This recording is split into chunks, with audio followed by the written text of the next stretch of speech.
പറയുന്നത് നേരത്തെ ചെയ്തെങ്കിലും ആ ഓഫീസ് പണ്ട് മുതൽക്കേ ഒരു കോർപ്പറേഷൻ കൗൺസിലേഴ്സ് വേണ്ടി തുടങ്ങിയ ഓഫീസാണ്. അന്ന് ബിന്ദു ചേച്ചി, എൻ്റെ അയൽവാസിയായിട്ടുള്ള ബിന്ദു ചേച്ചി CPM കൗൺസിലർ ആയിരുന്നപ്പോഴാണ് ആ ഓഫീസ് ശ്രീ പ്രശാന്തിന് കൊടുത്തത്. ഞാൻ മനസ്സിലാക്കുന്നത് അന്നേ ശ്രീ പ്രശാന്തിന് MLA ഹോസ്റ്റലിലെ റൂം കൊടുത്തിരുന്നു. പക്ഷേ അവിടെ സൗകര്യങ്ങളില്ല എന്ന് പറഞ്ഞാൽ അദ്ദേഹം ഇങ്ങോട്ട് മാറി. അദ്ദേഹത്തിൻ്റെ ഇഷ്ടം. ഒറ്റ കാര്യം പറയാനുള്ളൂ, കൗൺസിലേഴ്സിനുള്ള സ്പേസ് അതേത് പാർട്ടിയാണെങ്കിലും കൗൺസിലേഴ്സിന് ഉപയോഗിക്കാൻ കൊടുക്കുക.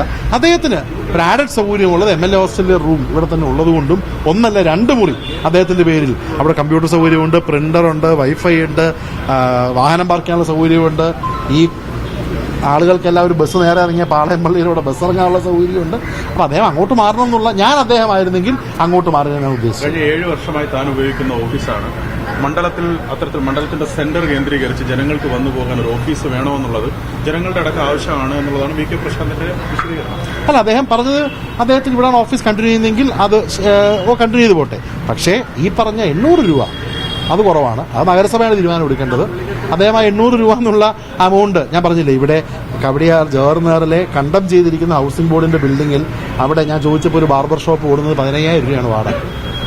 ഞാൻ 15,000 രൂപ ഒരു ജനപ്രതിനിധിയുടെ ഓഫീസിന് വാങ്ങിക്കണമെന്ന് ഞാൻ പറയത്തില്ല. പക്ഷേ 800 രൂപ എന്ന് പറയുന്നത് വളരെ ക്രൂരമാണ്.